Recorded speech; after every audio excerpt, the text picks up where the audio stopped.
Շատ լավ, հարգելի գործընկերներ, դե ակնհայտորեն իհարկե այս ծրագիրը շատ կարևոր է Ղարաբաղից տեղ հանված մեր հայրենակիցների կարիքները հոգալու համար, բայց ընդհանուր առմամբ կարծում եմ, որ մենք պետք է գնահատենք նաև այս ծրագրի քաղաքական նշանակությունը ոչ միայն Ղարաբաղից տեղ հանված մեր հայրենակիցների, այլև ընդհանրապես Հայաստանի Հանրապետության հետագա զարգացման եւ ռազմավարական դիրքավորման տրամաբանության մեջ։ Տեսեք, մենք հասկանալիորեն շատ խոսում ենք խաղաղության մասին, բայց ուզում եմ ընդգծել, որ խաղաղությունը ոչ միայն քաղաքական, այլև սոցիալ-հոգեբանական հասկացություն է։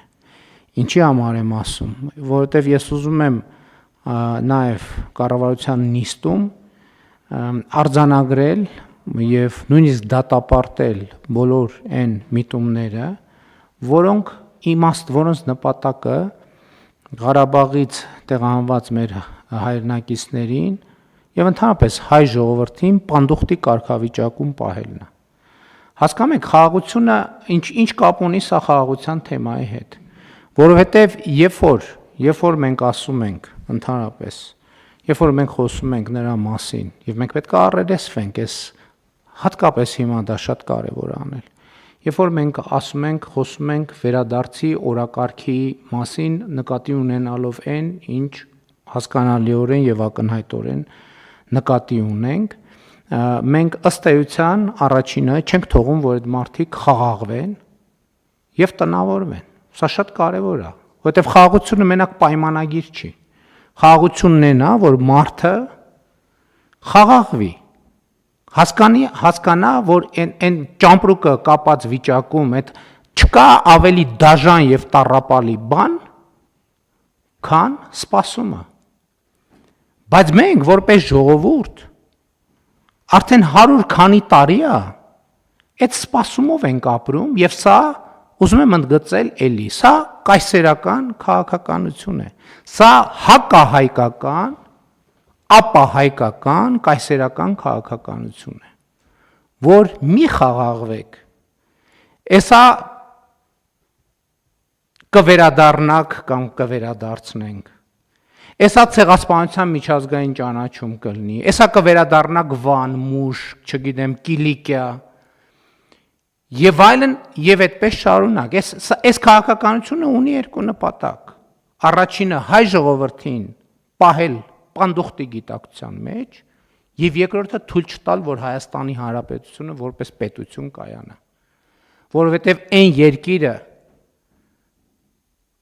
որտեղ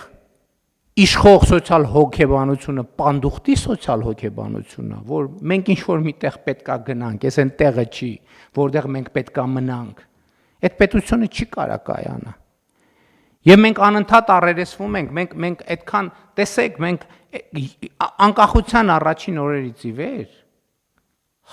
միլիոնավոր անգամներ մեր հանրային քաղաքական դաշտում, սոցիալ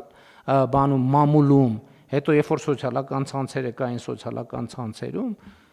ամենաշատ օգտագործված տերմինաբանությունը եւ խնդրեմը այդ արտագաղթն է։ Մեր խնդրեմն է, բայց մենք այդ խնդրեմը չենք ճանաչել եւ չենք ճանաչում։ Մենք չգիտենք այդ ինչ երևույթ է։ Ընդ որում, ես ուզում եմ սա բան անել, սա ընդգծել, ընդ որում ժողովուրդը ավելի շատ այս խնդրեմի հետ առերեսվում ուզում հասկանալ անեկդոտների, պատմությունների, սովորույթների տեսքով, քան պետությունը,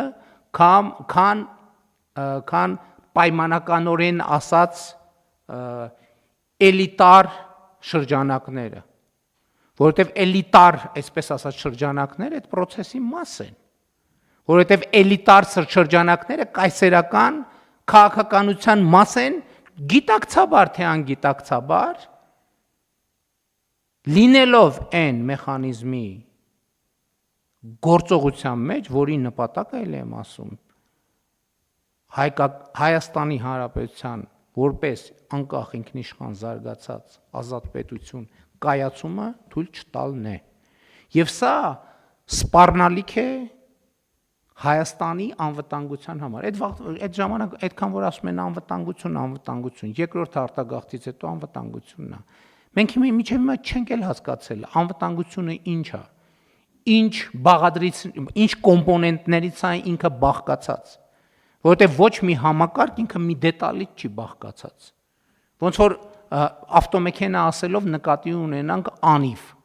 կամ ղեկ։ Անիվ կարող ենք ունենալ նույնիսկ 4 հատ, բայց դա չի նշանակում, որ մենք մեքենա ունենք։ Նստատեղ կարող ենք ունենալ նույնիսկ 15 հատ, բայց դա չի նշանակի, որ մենք մեքենա ունենք։ Շարժիչ էլ կարող ենք ունենալ, բայց դա չի նշանակի, թե մենք մեքենա ունենք։ Եվ ես կարծում եմ, որ մեր մեծագույն խնդիրն է արձանագրել հետևյալը։ Եվ ես իմիջիալոց նաև իրական Հայաստանի մասին բանախոսությունների ընթացքում ես այդ թեմային անդրադառնում եմ, ես իսկապես ուզում եմ հասկանալ այդ երևույթը։ Այդ ինչ երևույթ է, որ մարդը ծնվել, մեծացել է Հայաստանում, ասինքն ապրում է, ենթադրենք Քաջարանում կամ Դիլիջանում կամ չգիտեմ որևէ տեղ։ Ինքը ստեղ է ծնվել, մեծացել, իր հայրը ստեղ է ծնվել, մեծացել, բայց ասում ես դու որտեղից ես, ուզում ես իմանաս որտեղ է ապրում, փողոցը, բանը եւ այլն։ Ասենք մարդը կարող ասի ես Վանից եմ։ Թվում է թե ինչ հետաքրքիր բան է, հայրենասիրական մոտեցում է։ Բայց դա լրիվ ուրիշ երևույթ է, սա կայսերական հայրենասիրության դրսևորում է։ Չեմ վարանի, էլի ուզում եմ ասել ավելի կոնկրետ, ստալինյան հայրենասիրության դրսևորում է։ Հայրենասիրության այն բանաձևը, որը Ստալինը բան արել, այն ժամանակ այդ բաները չկար, upload արել մեր հանրային գիտակցության մեջ։ Եվ էլի եմ ասում, մենք խաղաղությունը հաստատել ենք քաղաքական մակարդակում, բայց երբ որ մենք խոսում ենք խաղաղության խնամքի մասին, դա նշանակում է սոցիալ հոգեբանական մակարդակում է, մենք պետքա խաղաղվենք։ Հակառակ դեպքում չենք գտնի խաղաղությունը, ավելի ճիշտ կկորցնենք խաղաղությունը, որովհետև այդ նշանակում է, երբ որ մենք այդ խոսույթները շարունակում ենք, այդ նշանակում է մենք մտնում ենք կոնֆլիկտի մեր շուրջ բոլորի հետ։ Շուրջ բոլորի հետ մտնում ենք կոնֆլիկտի, իսկ այս պարագայում մեզ ինչ է պետք։ Մտնում ենք կոնֆլիկտի հետ ենք հասկանում, բա ոնց մի րոպե, բա մեր ռեսուրսները հետ չեն, բավարար չեն, եւ բավարար չեն լինելու այդ կոնֆլիկտի հետ համար։ Բա ինչ անենք։ Երաշխավոր փնտրենք։ Ու գնացինք։ Երաշխավոր փնտրելու։ Ինչի հաշվին։ Մեր ինքնիշխանության, մեր անկախության, մեր պետականության հաշվին։ Իմիջիայլոց, որ ասվում է, որ մենք խաղաղություն ենք ունեցել բանից նկատի առնվում 20 թվից առաջ խաղաղություն ենք ունեցել։ Մենք խաղաղություն չենք ունեցել։ Մենք ունեցել ենք սառեցված պատերազմ։ Մենք ունեցել ենք պատերազմի հետաձգում։ Ինչի հաշվին, հարգելի գործընկերներ, ինչի հաշվին։ Մեր ինքնիշխանության, մեր անկախության, մեր պետականության, մեր բարեկեցության, մեր ազատության, մեր զարգացման հաշվին։ Եվ 2016 թվականի դրությամբ արդեն այդ պատերազմը հետաձգելի բոլոր ռեսուրսները այլևս սպառված էին։ Եվ էլի ես ուզում եմ դիմել, հիմա այդ թեման այն է, որ խոսքը միայն Ղարաբաղից տեղահանված մեր հայրենակիցների մասին չի։ Խոսքը ընդհանրապես մեր մասին է։ Խոսքը ընդհանրապես Հայաստանի ժողովրդի եւ հայ ժողովրդի մասին է։ Երբ որ մենք ասում ենք տարիներ առաջ, որ մենք մեր նավը պետք է հասցնենք խաղաղ նավահանգստի, մենք հիմա հասցրել ենք խաղաղ նավահանգստի։ Ուղղակի մեզ այդ նավի ուղևորներից նույնպես պետք է խաղաղվել։ Խաղաղվել նշանակում է տնավորվել, բողջաները քանդել եւ դասավորել պահարաններում։ Այսինքն անցնել մշտական բնակության ռեժիմի։ Հակառակ դեպքում, որ մեր տարածաշրջանում այդ վերադարձի օրակարգերի բաները այդ թափանիվը պատտեցինք, կներեք տարածաշրջանից մեծ կտորը ականջնա մնալու։ Ու այդ process-ի մեջ գիտենք սովորաբար ով է ամենաշատը դուժողը ըլնում։ Այդտեղ մեծ հանելուկ եւ բան չկա։ Մեծ հանելուկ չկա։ Եվ այսօրը, ես այսօրվա մասին այսօր չեմ խոսի, ես այսօրվա մասին կխոսեմ մի ամիս հետո։ Այսօրը շատ մեծ պատմական ձեռքբերում է։ Եվ այդ պատմական ձեռքբերումը չի կարելի զոհել էլի գերտերությունների շահերին, որոնց մասին երեք ազգային ժողովում Հայաստանի Հանրապետության Գիտությունների ազգային ակադեմիայի հրատարակած պատմության գրքից ես մեջբերում, այդպիսի տասնյակ մեջբերումներ կա։ Գիտեք ինչ, այդ գիրքը կարդալիս, հատորյակները կարդալիս, ես տես տասնյակ տեղեր նշել եմ ու տեղեր կա, որ շատ մեծ ջանք եմ գործադրել ինձնից, որ էլի եթերում կամ տեսանյութ չանեմ կամ ուղիղ եթերում չկարդամ։ Շատ մեծ ջանքեր եմ գործադրել ամենատարբեր նկատառումներով, բայց այդ պետքա կարդացվի։ Այդ պատմությունը պետքա կարդացվի։ Մենք այն բացառիկ երկրներից ենք, որտեղ ամենաշատն է հղում արվում պատմությունը, ամենաշատը ով ասես հղում է անում պատմությանը։ Բայց թերևս ամենաքիչն է կարդացվել պատմությունը, որովհետև մենք պատմությունը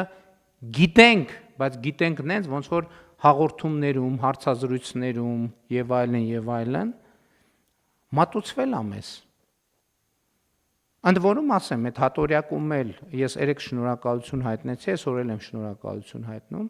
այնտեղ կա հետևությունների կտորը, թե սա ինչա նշանակում։ Այնտեղ կան որոշ բաներ, իմ կարծիքով սուբյեկտիվիզմներ, բայց դա էական չի։ Առնվազն գիտնականները իրանց գիտական բարեխղճությունը ցուցաբերել են, փաստը շարադրել են, հիմա հետևությունը